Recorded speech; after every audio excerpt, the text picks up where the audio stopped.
विद्यार्थी मित्रांनो, आज फंडामेंटल्स ऑफ अकाउंटिंग या आपल्या विषयातील व्हिडिओ सिरीजचा पार्ट नंबर 2, ज्यामध्ये आपण जनरेटिंग फायनान्शियल इन्फॉर्मेशन हा पार्ट पाहणार आहोत. या अगोदरच्या पार्टमध्ये आपण पाहिलेलं आहे की अकाउंटिंग म्हणजे काय. ओके, त्याच्यात ज्या काही डेफिनेशन्स आहेत त्या डेफिनेशन्स आपण पाहिलेल्या आहेत आणि प्रोसिजरल आस्पेक्ट आपण पाहिलेले आहे. त्या प्रोसिजरल आस्पेक्टमध्ये पहिला जो भाग होता तो म्हणजे जनरेटिंग फायनान्शियल इन्फॉर्मेशन. अकाउंटिंग करत असताना फायनान्शियल इन्फॉर्मेशन जनरेट करणे आवश्यक असतं. मग ती कशी तयार केली जाते आणि ती जनरेट करत असताना आपल्या स्टेप्स काय आहेत. मग सर्वात प्रथम आहे जनरेटिंग करत असताना आपण डेफिनेशनच्या माध्यमातून आपण काय केलेलं आहे, आस्पेक्ट्सचा विचार केलेला आहे. मग जनरेट करत असताना सर्वात अगोदर आपल्याला पाहायला मिळतं की या ठिकाणी रेकॉर्डिंग ऑफ फायनान्शियल डाटा. त्यामध्ये काय आहे, this is the basic function of accounting. हा एक बेसिक फंक्शन आहे, अकाउंटिंगचं एक कार्य आहे बेसिक. त्यामध्ये काय आहे, all business transactions of financial character as evidenced by some documents such as sales bill, passbook, salary slip, etc. recorded in the books of account. काय केलं जातं की रेकॉर्डिंग ही जी जनरेटिंगची पहिली स्टेप आहे, यामध्ये व्यवसायातील सर्व फायनान्शियल नेचरचे असलेले जे काही ट्रान्झॅक्शन्स आहेत की ज्यामध्ये वित्त म्हणजेच यामध्ये पैशाचा ज्यामध्ये उल्लेख आहे अशा सर्वच डॉक्युमेंट्सच्या आधारावर एव्हिडन्स्ड बाय डॉक्युमेंट्स. कोणते डॉक्युमेंट्स असतील, सेल्स बिल असेल, पासबुक असेल, सॅलरी स्लिप असेल, एखादा आपण एक्सपेन्सेस केलेलं एक्सपेन्सेस असेल म्हणजे इलेक्ट्रिसिटी बिल दिलेलं असेल, टेलिफोन बिल दिलेलं असेल, या सर्वांचं जे काही आपल्याकडे इनवॉइसेस आहेत त्या सर्वांच्या आधारावर आपण काय करत असतो, त्यांची रेकॉर्डिंग केलं जातं. हे सर्व एका पुस्तकात रेकॉर्ड केलं जातं आणि recording is done in the books called. या प्रकारचे जे काही रेकॉर्डिंग केली जाते त्या बुक्सना आपण म्हणतो जर्नल्स. काय म्हणतो, जर्नल असे म्हणतो. This book further divided into the subsidiary books. हे जे जर्नल आहेत हे जर्नल आपण पुन्हा सबसिडियरी बुक्समध्ये डिवाईड करतो. जसं की purchase book, sales return books, okay, purchase return book, okay, cash book, petty cash book, okay, single column cash book, 2 column multiple columns cash book. अशा प्रकारचं आपण काय करतो, ह्या जर्नल्सचं सब डिव्हिजन करतो सबसिडरी बुक्समध्ये. त्यानंतर आहे दुसरी आहे क्लासिफिकेशन किंवा क्लासिफाईंग द फायनान्शियल इन्फॉर्मेशन किंवा डेटा. जे काही आपल्याकडे माहिती अवेलेबल आहे त्या माहितीचं आपण वर्गीकरण करत असतो. वर्गीकरण करणे त्यामध्ये काय आहे बघा, classification is concerned with the systematic analysis of recorded data. जी काही आपण रेकॉर्डेड डेटा आहे त्याचं सिस्टमॅटिक ॲनालिसिस करणे, ओके, म्हणजेच क्लासिफिकेशन करणे with a view of group transactions. एका विशिष्ट ग्रुपचे ट्रान्झॅक्शन्स आपण एकत्रित करण्यासाठी आपण क्लासिफिकेशनचा वापर करतो. Or entries of one nature, समान नेचरच्या सर्व at one place so as to put information in compact and usable format. याचं वर्गीकरण केल्यामुळं काय होतं की त्याची युजेबल म्हणजेच त्याचा वापर करण्यासाठी योग्य आणि सोयीचं जाण्यासाठी आपण त्याचं काय करत असतो, क्लासिफिकेशन केलं जातं. पुढं काय सांगितलं आहे, the book containing the classified information is called ledger. Okay, ledger कशाला म्हणावं की जे रेकॉर्डेड डेटा आहे जो की जर्नल आहे, जर्नलपासून आपण काय तयार करतो, लेजर तयार करतो, क्लासिफाय करतो. म्हणजेच आता याच्यामध्ये उदाहरणार्थ काय आहे, जर समजा आपण स्टेशनरी खरेदी केली असेल वेगवेगळ्या वेळेस, मग त्या सर्वच ट्रान्झॅक्शन्सचं एकत्र ठिकाण केलं असेल तर त्याला आपण लेजर म्हणतो. उदाहरणामध्ये कॅश आहे, कॅश आपण बऱ्याच वेळेस काय केलेलं असतं, कॅश रिसिवड असतं, कॅश पेड असेल, कॅश गिवन, कोणाला तरी कॅश दिलेली असेल किंवा कोणाकडनं कॅश मिळाली असेल, तर अशा परिस्थितीमध्ये आपण कॅश नावाचा लेजर आपण या ठिकाणी बनवतो. जसं की आपण सबसिडियरी बुक्स म्हणले त्याप्रकारे सबसिडी इथं काय करत असतो, आपण कॅश घेत असतो. त्याचप्रकारे सेल्स असेल, मशिनरीज असतील, फर्निचर असेल, वेगवेगळे एक्सपेन्सेस आहेत, वेगवेगळ्या असेट्स आहेत ज्यांचा आपण खरेदी वगैरे करतो, तर त्यांचा एकत्रितरित्या या ठिकाणी काय केलं जातं, रेकॉर्ड केलं जातं, त्याला क्लासिफिकेशन असं म्हणतात. ठीक आहे. This books contain the different pages individual accounts head under which all financial transactions of similar nature are collected. Okay, for example, there may be a separate account head for salaries. बरोबर आहे. Separate accounting head असेल कशासाठी, सॅलरीसाठी. विविध कर्मचाऱ्यांना दिलेली salary ही त्यांच्या त्यांच्या नावावर पण जातं सेपरेट, आणि एक सॅलरी नावाचा एक मोठा हेड तयार होतो, तो हेड या ठिकाणी येईल. त्यानंतर रेंट कोणत्या कोणत्या गोष्टीसाठी रेंट पेड केला, तर सर्वच रेंट हे एकाच हेड खाली येतात, ज्या ठिकाणी आपण रेंट नावाचा काय करतोय, हेड बनवतोय, त्याला आपण लेजर असे संबोधतो. राईट. त्यानंतर आहे ॲडव्हर्टाइजमेंट. ओके, ॲडव्हर्टाइजमेंट असेल या ठिकाणी बघा, प्रिंटिंग अँड स्टेशनरी, वेगवेगळ्या होर्डिंग्ज लावणे, टी व्हीवर ॲड देणे, ओके, रेडिओवर ॲड देणे किंवा इतर डिजिटल माध्यमातून ॲड देणे, ह्या सर्व प्रकारच्या ॲडव्हर्टायझिंगचा खर्च हा एकत्रित येण्यासाठी आपण काय करतो, ॲडव्हर्टाइजमेंट किंवा ॲडव्हर्टायझिंग नावाचा लेजर या ठिकाणी बनवून घेतो. ठीक आहे. नेक्स्ट काय आहे, 3 नंबरची स्टेप्स आहे समरायझिंग.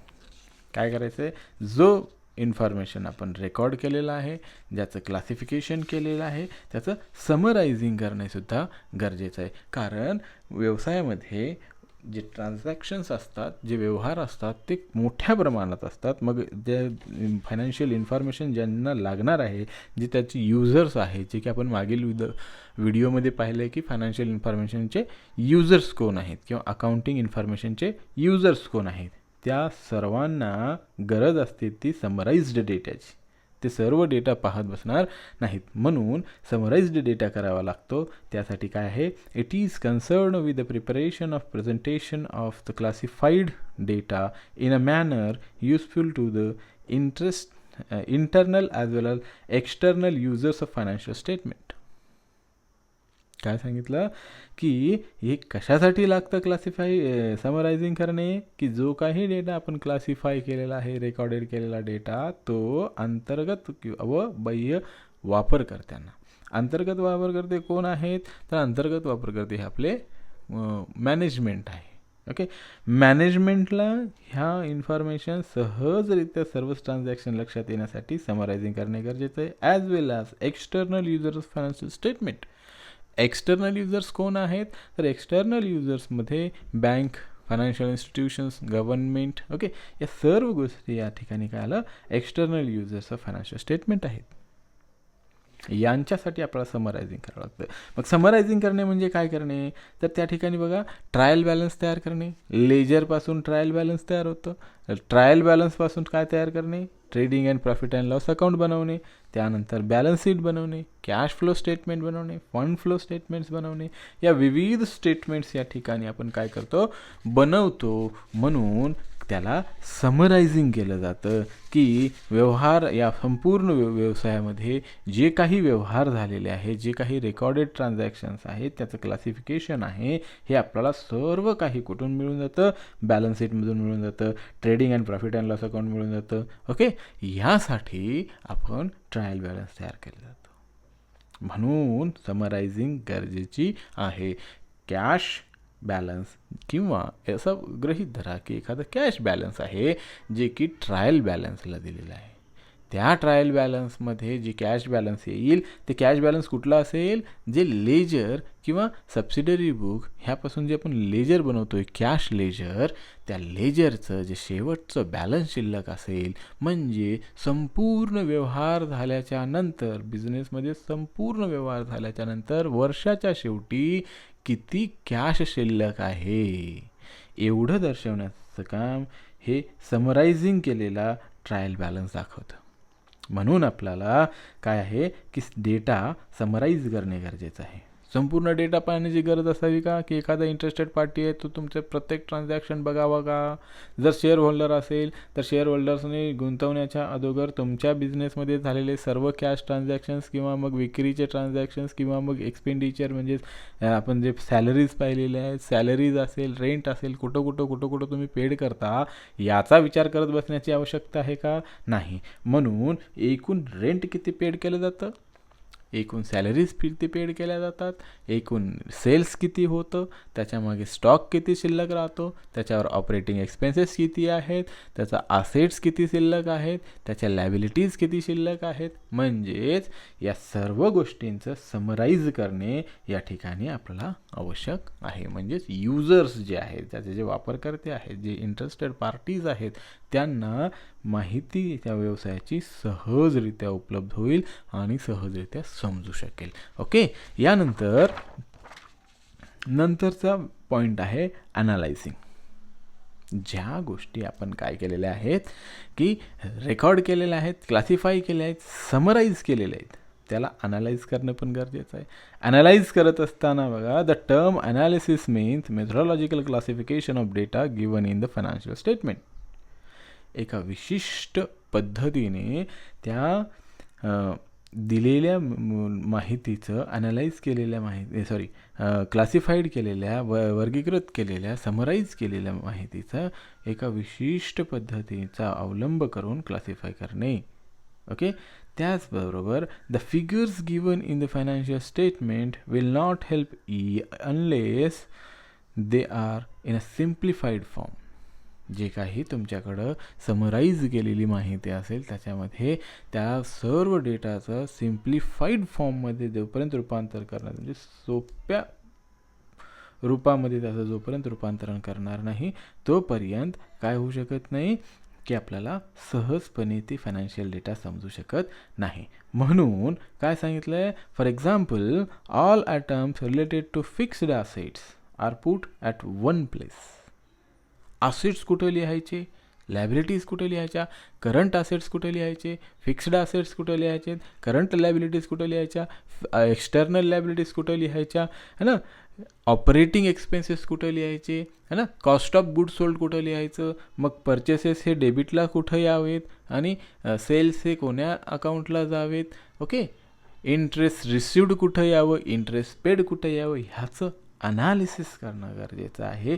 त्यानंतरच आपल्याला काय मिळतं की योग्य अशी माहिती मिळते. ते बघा, या ठिकाणी काय सांगितलं आहे की for example all items related to fixed assets are put at one place while all items related to current assets are put at another place. बरोबर आहे की फिक्स्ड असेट एका ठिकाणी ठेवा, त्याच्या खाली मग करंट असेट्स एका ठिकाणी ठेवा. It is concern with the establishment of relationship between the items of profit and loss account and balance sheet. याचा प्रॉफिट अँड लॉस अकाउंट आणि बॅलन्स शीट ह्या दोन्हीच्या ॲटम्सचा एकमेकाशी सहसंबंध दर्शवण्यासाठी ॲनालिसिस करणे गरजेचं आहे. ओके, नेक्स्ट पुढं आहे इंटरप्रिटेटिंग. ओके, इंटरप्रेटिंग काय होतं की this is the final function of accounting. It is concern with explaining the meaning and significance of relationship as established by the analysis of financial data or accounting data. जे analysis केलेलं आहे त्याचा काय करायचं आहे आपल्याला, त्याचा अर्थ आणि महत्त्व समजून घ्यायचे. राईट, मग त्याच्यासमोर काय सांगितलं आहे, the recorded financial data is analysed and interpreted in a manner that will enable the end users to make a meaningful judgement about the financial conditions. हे इंटरप्रेट केल्याच्या नंतर असं लक्षात येईल कुणाला, एंड युजर्सला, की ह्या व्यवसायाची फायनान्शियल कंडिशन कशा प्रकारची आहे, उत्तम आहे का इन्व्हेस्ट करण्याजोगी नाही, हे समजण्यासाठी आपल्याला इंटरप्रिटेटिंग करावं लागतं. Recording of data, classification of data, summarising of data, analysis of data हे अकाउंटंटसाठी झालं. परंतु जे इंटरेस्टेड पार्टीज आहेत ह्यांना त्या माहितीच्या आधारे योग्य जजमेंट लावणे शक्य होऊ शकत नाही, किंबहुना अधिक गुंतागुंतीची प्रोसेस होऊ शकते. म्हणून इंटरप्रेट करणे गरजेचे असते आणि ते केल्यानंतर ह्या एखाद्या कंपनीची वित्तीय स्थिती कशा प्रकारची आहे हे सहजरित्या सर्व लोकांना किंवा सर्व इंटरेस्टेड पार्टींना समजू शकते. ओके, शेवटी आहे communicating. It is concerned with the transmission of summarized, analyzed and interpreted information to the end users. Okay, ह्याच काय आहे की केवळ ट्रान्समिशन म्हणजे एक तुम्हाला प्रोव्हाइड करणे. कुणाला प्रोव्हाइड करायचं? एंड युजर्सला. एंड युजर्स म्हणजेच कोण आहेत? ते इंटरेस्टेड पार्टीज किंवा मग युजर्स ऑफ फायनान्शियल और अकाउंटिंग इन्फॉर्मेशन. ओके, त्यांच्यापर्यंत हा जो समराईज केलेला आहे, ॲनालाइज केलेला आहे आणि इंटरप्रेटेड इन्फॉर्मेशन आहे, त्या सर्वांचं त्याच्यापर्यंत काय करणे? पोहोचती करण्यासाठी ओके कम्युनिकेशन इज इम्पॉर्टंट. त्या माध्यमातून ते काय करू शकतात? निर्णय घेऊ शकतात. ओके, अशा प्रकारे आपण काय पाहिलेलं आहे या ठिकाणी? Generation of financial information. ठीक आहे, आता हे झालं जनरेशन. ओके, आपण काय पाहिलेलं आहे आत्तापर्यंत की अकाउंटिंग म्हणजे काय? अकाउंटिंग कशा प्रकारची अकाउंटिंगची प्रोसेस आहे, त्याचे ॲस्पेक्ट काय आहे, त्यानंतर जनरेटिंग पाहिलेलं आहे.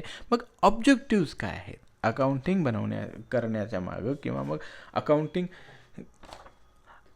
करण्याचा एक उद्देश काय आहे? तर उद्देश आपण या ठिकाणी असे समजून घेऊ शकतो की objectives of accounting. The objectives of accounting can be given as follows. कशा प्रकारे? कोणते कोणते सांगू शकता? Systematic recording of transaction. महत्त्वाचा उद्देश काय आहे की जे व्यवसायात होणारे ट्रान्झॅक्शन्स आहेत, जेवढे व्यवसायामध्ये वेगवेगळे ट्रान्झॅक्शन होतात, त्या सर्वांचं सिस्टमॅटिक किंवा व्यवस्थितरित्या नीटपणे काय करणे?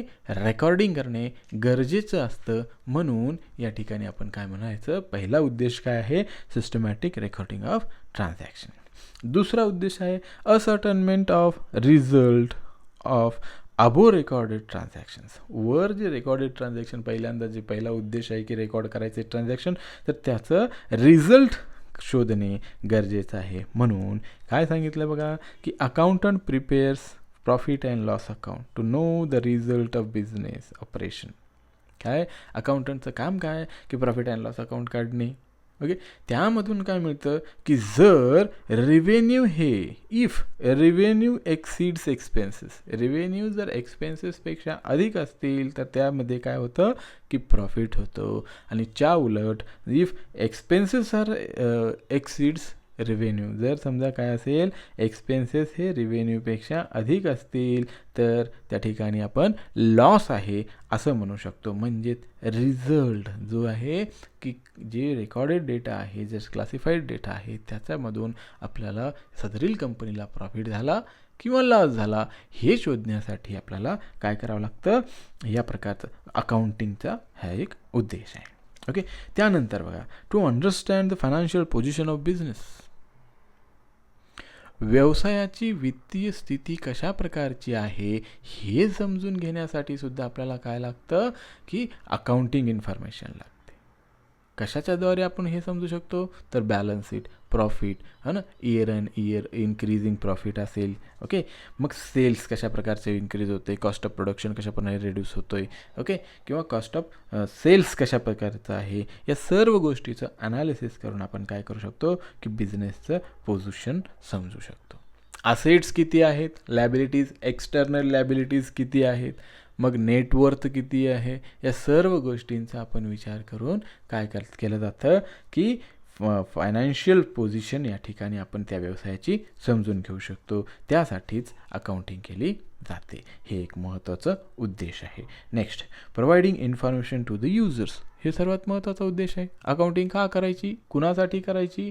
तर जी इन्फॉर्मेशन अकाउंटिंग इन्फॉर्मेशन यूज करणारे आहेत त्यामध्ये मॅनेजमेंट आहेच, शेअर होल्डर्स आहेत म्हणजेच original owners of the business. Okay, त्याच पद्धतीने कोण आहे? गव्हर्नमेंट आहे, त्याच पद्धतीने फायनान्शियल इन्स्टिट्यूशन्स आहेत. या सर्वांना कशा प्रकारची इन्फॉर्मेशन पाहिजे की डिसिजन घेण्यासाठी, निर्णय घेण्यासाठी वेगवेगळ्या वेळेस काय पाहिजे? इन्फॉर्मेशन पाहिजे. म्हणून फायनान्शियल अकाउंटिंगचा उद्देश काय आहे? तर फायनान्शियल इन्फॉर्मेशन प्रोव्हाइड करणे. कुणाला? जे एंड युजर्स आहेत त्यांच्यासाठी. ओके, त्यानंतर आहे टू नो द सॉल्व्हन्सी पोझिशन. अकाउंटिंगमुळे केवळ त्याची फायनान्शियल पोझिशनच समजती का? नाही, तर अकाउंटिंग केल्याच्यानंतर त्या व्यवसायात भविष्यामध्ये शॉर्ट टर्ममध्ये त्यांना लॉस होऊ शकतो. त्यांच्याकडे पोझिशन अशी आहे का की शॉर्ट टर्ममधल्या सर्व गरजा भागवू शकतात? ओके, त्याला लिक्विडिटी पोझिशन म्हणतात. जर लॉंग टर्मची जर पोझिशन पाहिली तर त्याला आपण काय म्हणतो, सॉल्व्हन्सी पोझिशन म्हणतो.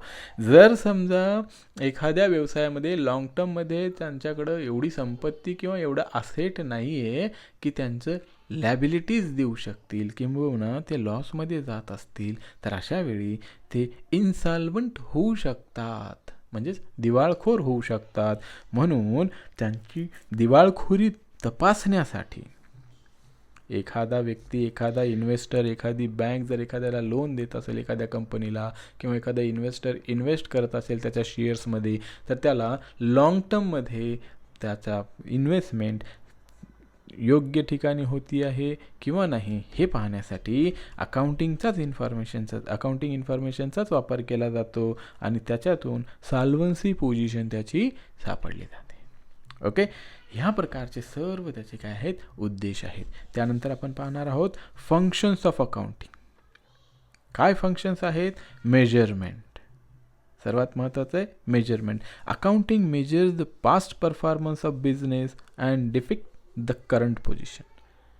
मागील झालेल्या भूतकाळातील त्याचे जे काही परफॉर्मन्स आहे व्यवसायाचं याची मेजरमेंट केली जाते आणि सद्यस्थितीची त्याची परिस्थिती ही दर्शवली जाते. कशाच्या माध्यमातून, अकाउंटिंगच्या माध्यमातून. Okay, forecasting.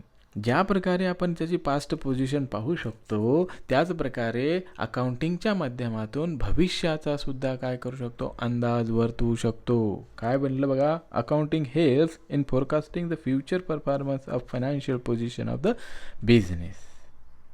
एखाद्या व्यवसायाचा भविष्यातील परफॉर्मन्स आणि वित्तीय स्थिती कशा प्रकारची असू शकते हे आपण त्या ठिकाणी काय करू शकतो, फोरकास्ट करू शकतो, अंदाज लावू शकतो. ओके, त्यानंतर decision making. Accounting provides relevant information to the users of account to aid decision making. काय आहे, जे युजर्स ऑफ अकाउंटिंग अकाउंट्स आहेत किंवा अकाउंटिंग इन्फॉर्मेशन आहेत त्यांना निर्णय घेण्यासाठी काय केलं जातं की हे कार्य आहे अकाउंटिंगचं की जी काय करणे, योग्य अशी माहिती, रिलिव्हंट इन्फॉर्मेशन ओके प्रोव्हाइड करणे. ओके, ते प्रोव्हाइड केल्याच्या नंतरच युजर्स हे काय करू शकतात की त्याचे योग्य असे निर्णय घेऊ शकतात. नंतर आहे कंपॅरिझन अँड इव्हॅल्युएशन. ओके, काय आहे, accounting provides information by which the business can be compared and evaluated it's financial position over a time. व्यवसायात कशा प्रकारचे मागील वेळोवेळी बदलत असलेल्या स्थितीनुसार किंवा अनेक वर्षामध्ये कशा प्रकारची त्याची स्थिती आहे याची इन्फॉर्मेशन प्राप्त होते, ज्यामुळं एखाद्या व्यावसायिकाला किंवा एंड युजर्सला अकाउंटिंग इन्फॉर्मेशनच्या काय प्राप्त होतं की त्यांना इव्हॅल्युएट करता येतं की मागील वर्षापेक्षा या वर्षाचं परफॉर्मन्स कशा प्रकारचं झालेलं आहे, चांगलं आहे, वाईट आहे, याचं कम्पॅरिझन केलं जातं आणि त्याचबरोबर त्याचं इव्हॅल्युएशनसुद्धा करता येतं की कुठं चुकलेलं आहे, कोणत्या कृतीमध्ये त्यांचा खर्च जास्त झाला, कोणत्या ठिकाणी खर्च कमी झाला, कुठल्या असेट्स त्यांचं जास्त प्रकारचं इन्व्हेस्ट झालेलं आहे, कुठून जास्त किंवा मग त्यांचे लॅबिलिटीज वाढलेल्या आहेत, कशा प्रकारच्या परिस्थिती आहे याचा सर्व अभ्यास आपण काय करू शकतो या ठिकाणी अकाउंटिंग इन्फॉर्मेशनच्या माध्यमातून केला जातो. त्यानंतर आहे बघा काय आहे कंट्रोल. काय कंट्रोल आहे की accounting also identifies weakness of the operational system and provides feedback regarding effectiveness of measures adopted. काय आहे की अकाउंटिंगच्या माध्यमातून जी इन्फॉर्मेशन आपल्याला प्राप्त होते, जे आपल्याकडे डेटा मिळतो, जे आपण ॲनालाइज करून समराईज करून जे डेटा तयार केला आहे त्याच्या माध्यमातून काय प्राप्त होतं की व्यवसायाचा विकनेस काय आहे, व्यवसायाची स्ट्रेंथ काय आहे, विकनेस काय आहेत, अपॉर्च्युनिटीज कशा प्रकारे तयार होऊ शकतात, या सर्व माहितीसाठी आपण अकाउंटिंगचा इन्फॉर्मेशनचा वापर करतो आणि ज्या ठिकाणी त्रुटी झाल्यात ते निदर्शनात येतात आणि त्याच्या ठिकाणी काय केलं जातं, चेंजेस केले जातात, एखादी मेथड बदलली जातं किंबहुना एखादा खर्च कमी केला जातो, एखाद्या विशिष्ट हेडवर म्हणजे ॲडव्हर्टायझिंग जास्त होऊ लागली परंतु जर समजा त्याचा इफेक्ट होत नसेल तर त्या ठिकाणी ॲडव्हर्टायझिंग कमी केली जाऊ शकते अशा प्रकारचं आहे. शेवटी आहे गव्हर्नमेंट रेग्युलेशन्स अँड टॅक्सेशन. सर्वात इम्पॉर्टंट लीगल आस्पेक्ट्समध्ये आपण पाहत असताना काय पाहावं लागतं की फंक्शनमध्ये की जे काही इन्फॉर्मेशन आपल्याला प्राप्त होते ती इन्फॉर्मेशन गव्हर्नमेंटसुद्धा त्याचा वापर करतो. कशासाठी तर वेगवेगळ्या रेग्युलेशन्ससाठी, वेगवेगळ्या टॅक्सेशन पॉलिसीजसाठी त्याचा वापर केला जातो आणि किंबहुना त्याची माहिती गव्हर्नमेंटपर्यंत पोहोचण्याचं कार्य जे आहे आपण या ठिकाणी अकाउंटिंगच्या माध्यमातून केलं जातं.